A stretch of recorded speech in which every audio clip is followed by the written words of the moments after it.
Mom chose my toxic stepsister over me and kicked me out, but years later, I'm engaged and his company dropped her husband's contract as a client. And now she's blaming me. I'm a 26-year-old woman engaged to my fiancé, Jeff, who's also 26.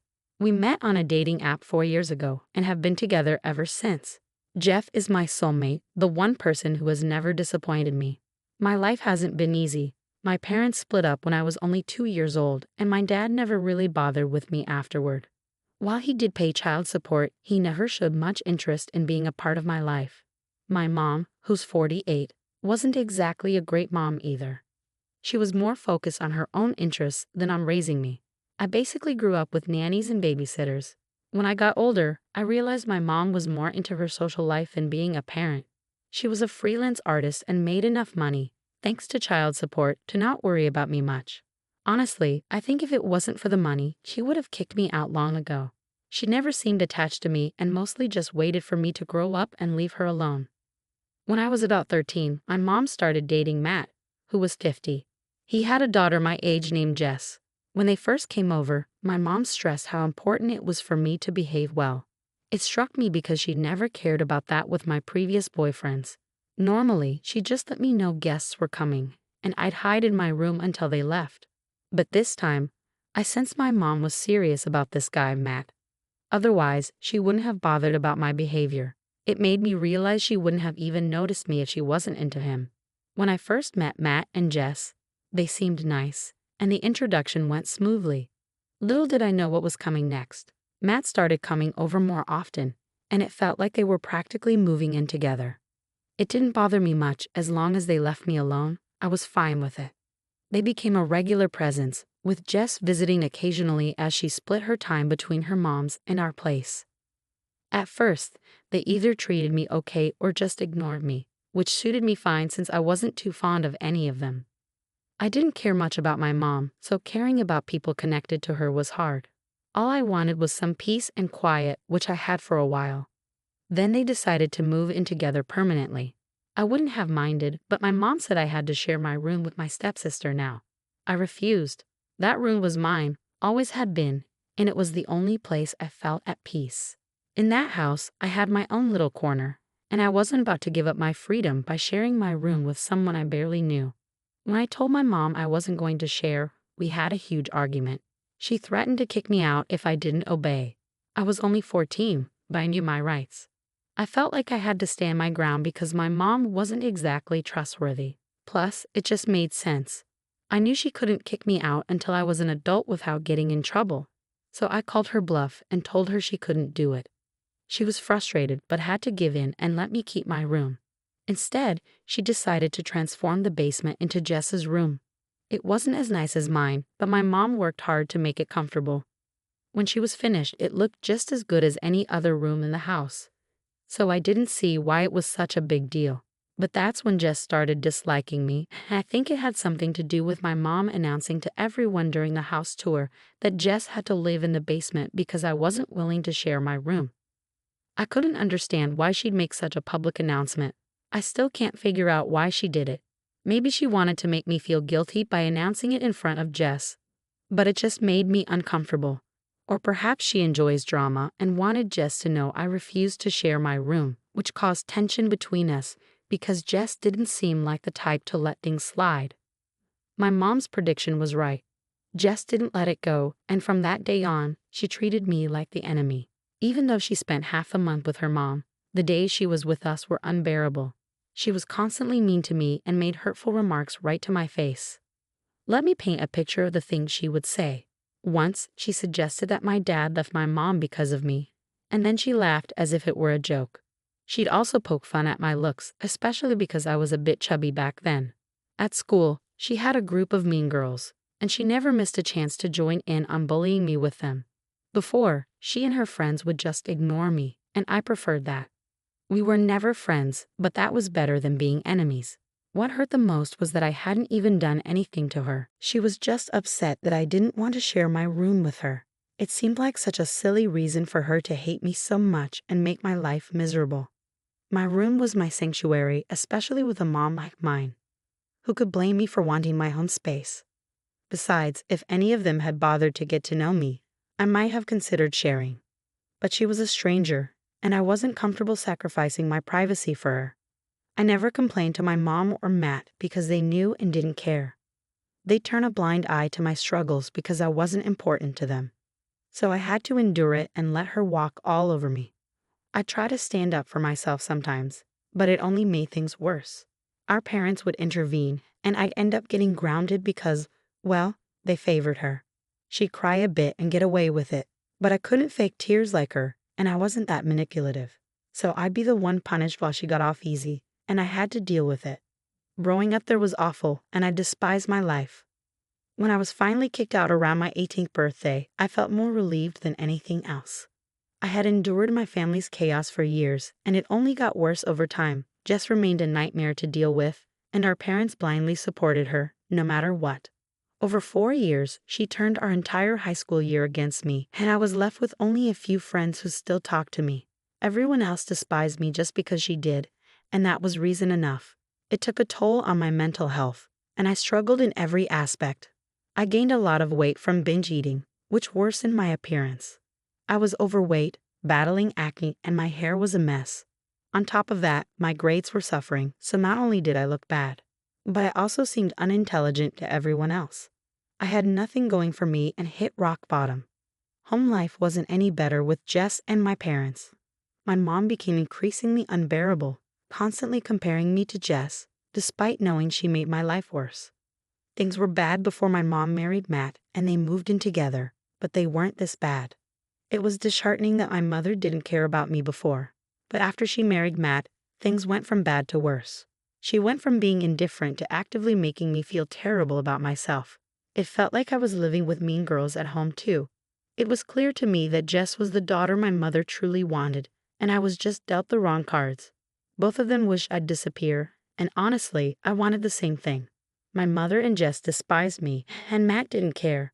With no other family besides my mother and no contact with my grandparents, I had nowhere to turn. I didn't feel right asking friends for help, so I toughed it out at home to at least have a roof over my head and food until I turned 18. But then, a couple of weeks before my birthday, something happened, and I was kicked out that same day. It was a weekend etched in my memory like it happened yesterday, one of the most traumatic and stressful days of my life. We had recently graduated, and Jess had started hanging out with a new, older crowd. She befriended someone whose brother, in his last year of college, became her boyfriend. They'd socialize with his friends, who were all older than us. I was aware of their activities but didn't dare tell my parents, fearing it would backfire. So I kept quiet about Jess drinking and likely smoking weed. I had no interest in those things. I was already struggling with weight and grades. I didn't need more trouble. But that day, I must have left my room unlocked before showering. Suddenly, I heard banging on the bathroom door, and my mother was screaming at me to come out immediately. I quickly dressed and rushed out to see what was going on.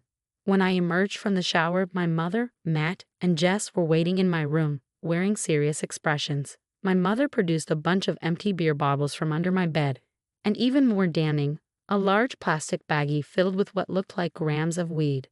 I knew it wasn't mine, and so did Jess. But my parents didn't know that. Somehow, she must have planted it while I was away and then told my mom. They began yelling at me, accusing me of being a terrible person. It wasn't just about the alcohol and drugs. My mom also criticized me for being a disappointment and for eating all the food. She called me a waste, convinced I'd never amount to anything and would just keep living with them, wasting their money. I repeatedly tried to explain that none of it was mine, and I didn't know how it ended up in my room, but she wouldn't believe me. She got furious when I suggested Jess might have planted it to frame me.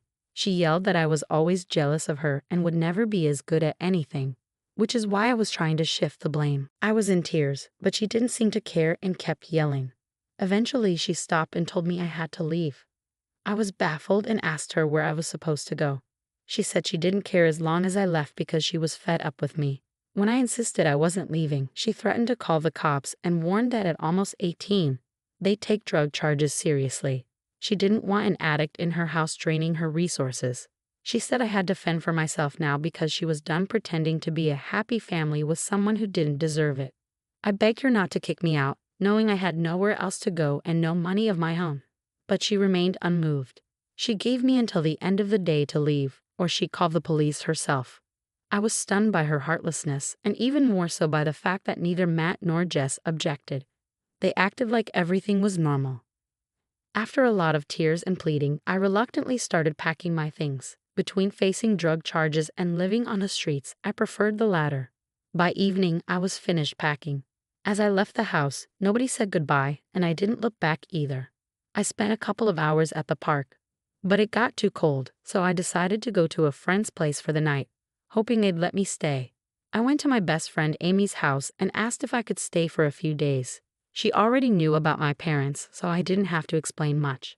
I shared the events of the day with her, and she was shocked. She suggested her parents could help if I let them. I'd always kept the way my parents treated me secret. Even from Amy's parents, unsure if anyone would believe me. I felt uncomfortable sharing such personal details of my life with others. That day, Amy insisted I tell her parents everything, and they were just as appalled as she was. They called my mother, trying to reason with her, but she was rude and unyielding. Realizing they couldn't change her mind, they did something incredibly kind. They offered to let me live with them for as long as I needed, promising their full support. They were well off, so money wasn't an issue, and Amy was willing to share her room with me because she cared about me. I spent the next few years living with them, attending community college since it was the only place I could get into with my grades. I worked and saved money to find my own place, but Amy's parents never pressured me to leave. They made sure I felt comfortable and supported. About 3 years ago, I finally saved enough to move out. I was proud of myself and deeply grateful to Amy and her parents. I couldn't have done it without them. Even on the day I moved out, Amy's parents helped me settle into my new place and assured me I was always welcome back to visit or even live with them again. It was a turning point in my life. By then, I had shed a lot of weight, improved my health, and felt much better overall. I was also earning enough to support myself and had spent a good amount of time working on myself. I decided to start dating because I eventually wanted to get married and needed to start looking. Before Jeff, I had met a few guys, but things never progressed far. When I met Jeff, everything clicked. I realized he was the one meant for me. He was funny, cute, and seemed genuinely interested in me. When we started dating, I didn't know he was wealthy or set to inherit his family's chain of restaurants. I just liked him for who he was. It was only after a few months that he shared his family background, and I learned about his future inheritance.